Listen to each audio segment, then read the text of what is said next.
Salam pemirsa, berjumpa lagi bersama saya dalam pembahasan buku renungan kita, judulnya Agama yang Bersinar. Buku renungan ini dituliskan oleh Nyonya Ellen G. White. Buku renungan ini menyuguhkan kepada kita suatu cara yang lebih baik, menyingkapkan kepada kita suatu kehidupan yang lebih sederhana dan lebih manis. Semua pembaca akan penuh dengan kegembiraan dan kesukaan, bersinar menyinarkan kasihnya dimanapun kita berada. Inilah ajakan Kristus bagi masing-masing kita. Pada saat kita mempelajari firman Tuhan di dalam kehidupan kita, biarlah kita mau berdoa dengan sungguh-sungguh sehingga kita dapat mempraktekkan akan karakter Kristus dimanapun kita berada.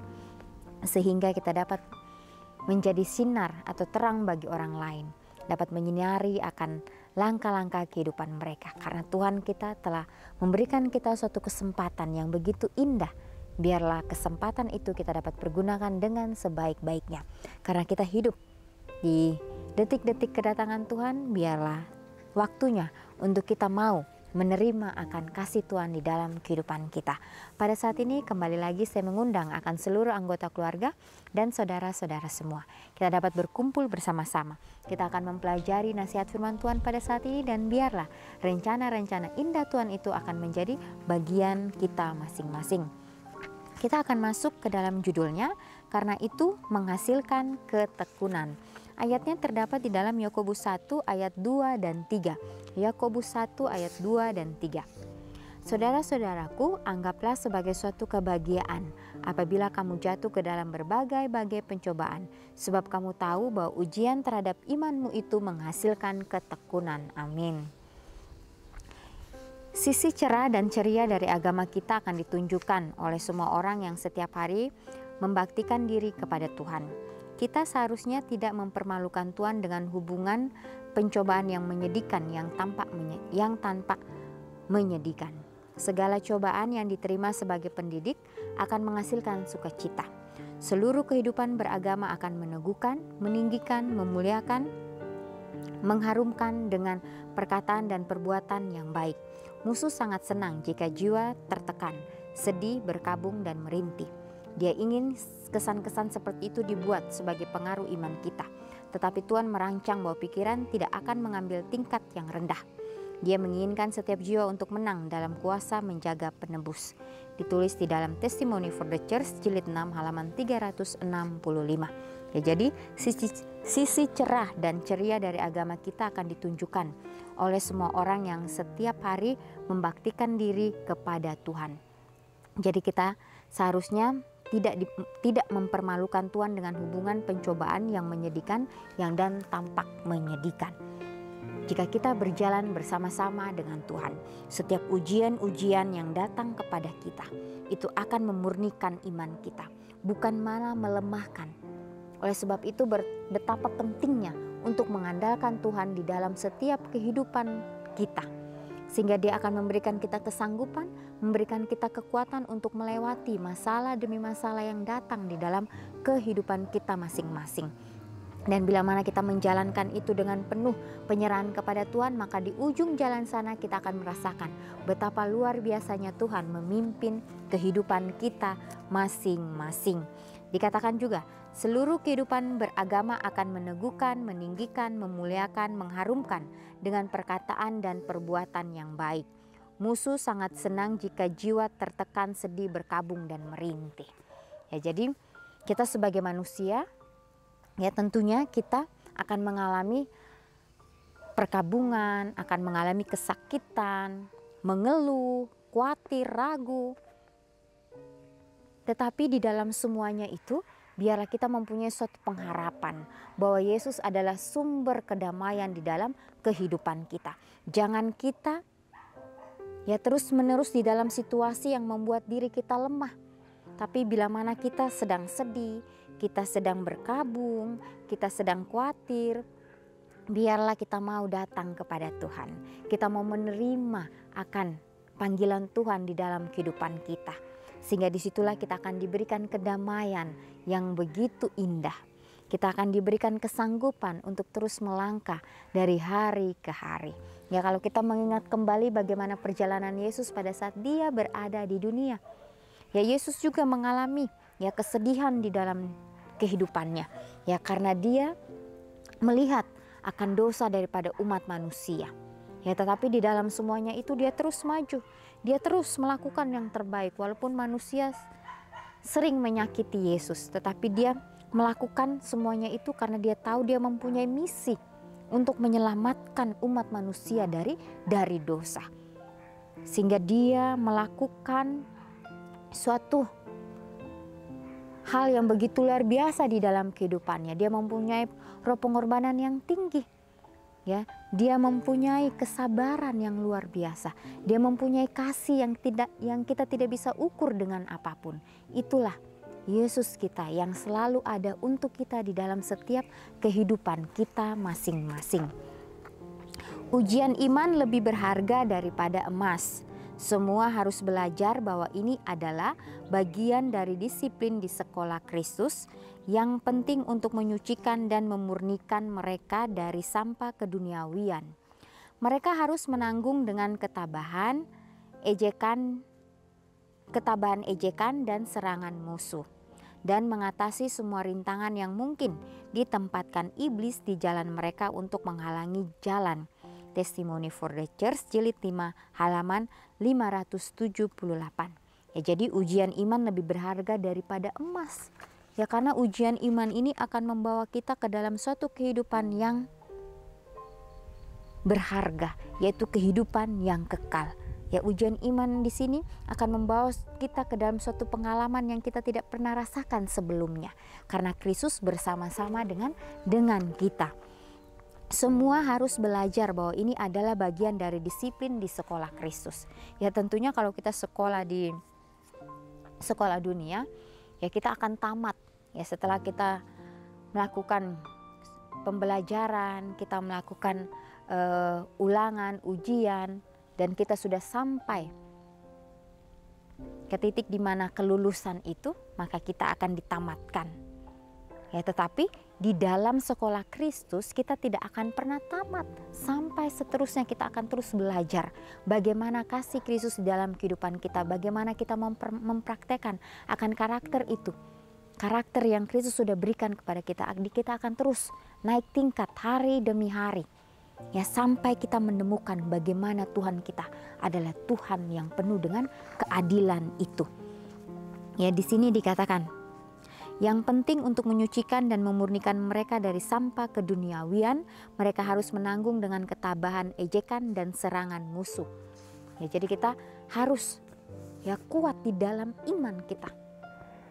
Kita harus mempunyai mental yang kuat pada saat kita mau melayani akan Tuhan kita. Di situ kita akan digodok, ya kita akan dikikis.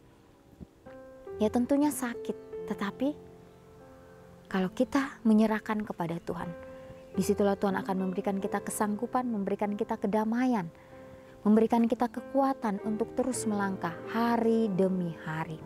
Ya, kita mengingat kembali bagaimana Kristus berada di dunia ini. Ya, dia hidup di keluarga yang sangat-sangat sederhana, penuh dengan kekurangan, tetapi di dalam semuanya itu Yesus tidak pernah mempersalahkan. Karena dia tahu dia datang ke dunia ini, dia ingin menjadi teladan bagi setiap umat manusia.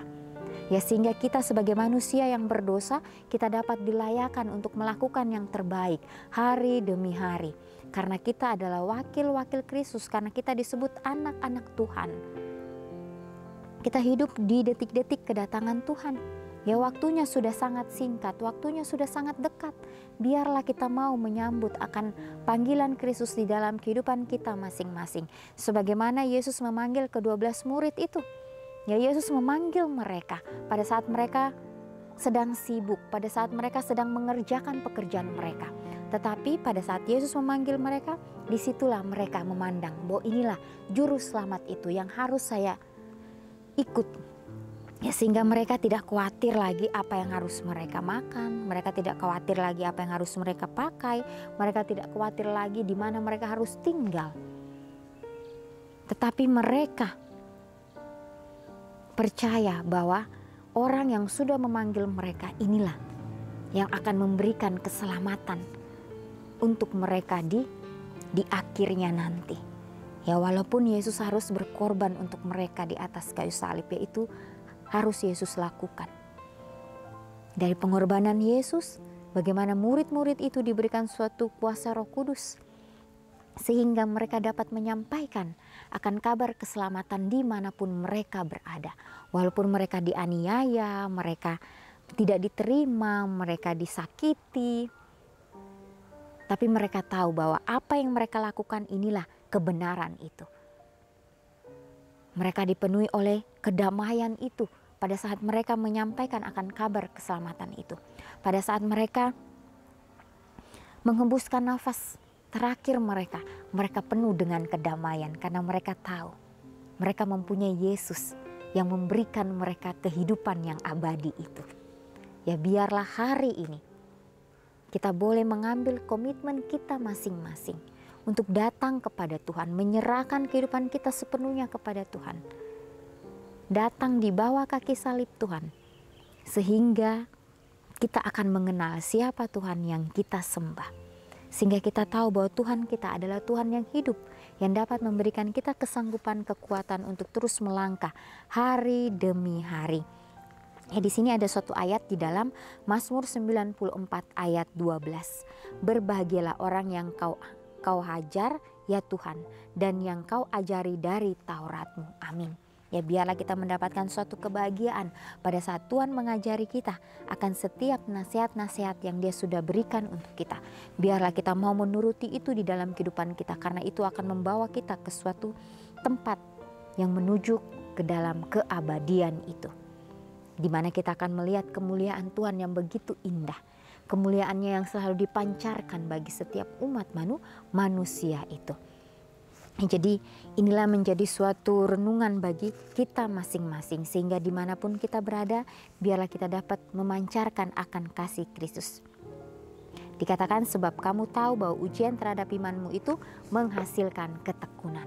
Ya, jadi ujian-ujian yang Tuhan berikan kepada kita, disitulah akan menghasilkan ketekunan di dalam kehidupan kita, sehingga kita boleh terus ya melangkah bersama-sama dengan Kristus, ya mengambil suatu pengalaman berjalan bersama-sama dengan Kristus. Disitulah Tuhan akan memberikan kita kesanggupan untuk kita melakukannya. Ya, banyak juga umat-umat Tuhan yang di luar sana, mereka percaya, ya mereka mempraktekkan apa yang menjadi kebenaran di dalam kehidupan mereka, karena mereka tahu itulah jalan menuju kepada keselamatan. Ya, walaupun kita hidup di detik-detik kedatangan Tuhan, ya kita masih diberikan kesempatan. Biarlah kesempatan ini kita dapat pergunakan dengan sebaik-baiknya. Ya, setan juga dia bekerja keras saat ini, ya untuk merenggut kita dari Kristus. Ya, karena dia tidak senang melihat kita untuk lebih dekat dan lebih dekat kepada Kristus. Dia akan mencari cara untuk mengacaukan pikiran kita.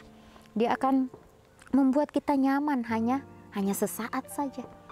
Ya, kita perlu ingat bahwa setan hanya memberikan kita kenyamanan itu sesaat, tetapi Tuhan memberikan kita kenyamanan itu kekal, abadi, untuk selama-lamanya. Ya, biarlah kita mau meminta tuntunan Tuhan, sehingga kita boleh peka terhadap bisikan Roh Kudus itu di dalam kehidupan kita. Bila Tuhan memanggil kita, biarlah kita dapat membuka pintu hati kita dan kita dapat menjawab, ya Bapa, inilah aku, pakailah aku sesuai dengan kehendak-Mu. Biarlah nasihat firman Tuhan pada saat ini terus memberikan kita ya suatu semangat yang baru, ya sehingga di dalam setiap apapun yang Tuhan percayakan kepada kita, kita doakan dengan sungguh-sungguh dan kita dapat menjalankan itu dengan sepenuh hati kita. Segala cobaan yang diterima sebagai pendidik akan menghasilkan sukacita. Ya, biarlah kita mau menerima akan didikan Tuhan di dalam kehidupan kita. Seluruh kehidupan beragama akan meneguhkan, meninggikan, memuliakan, mengharumkan dengan perkataan dan perbuatan yang baik. Ya, musuh sangat senang jika kita tertekan, sedih dan berkabung. Ya, jadi jangan sampai ya kita yang menyenangi hati musuh kita, tetapi biarlah kita selalu menyenangi akan hati Tuhan dengan selalu melakukan yang benar di hadapan Tuhan. Walaupun kita sebagai manusia biasa seringkali kita melakukan kesalahan, tetapi biarlah dengan kesalahan itu menjadi suatu pelajaran bagi kita, sehingga kita dapat memperbaiki ke depannya. Ya, karena kita masih hidup di dunia. Ya, biarlah kita mau terus ya mengandalkan akan Tuhan kita, sehingga kehidupan kita boleh terus memancarkan akan kasih Tuhan itu. Ya pemirsa, inilah nasihat firman Tuhan pada saat ini. Kita akan berjumpa lagi di kesempatan yang berikutnya dan Tuhan memberkati.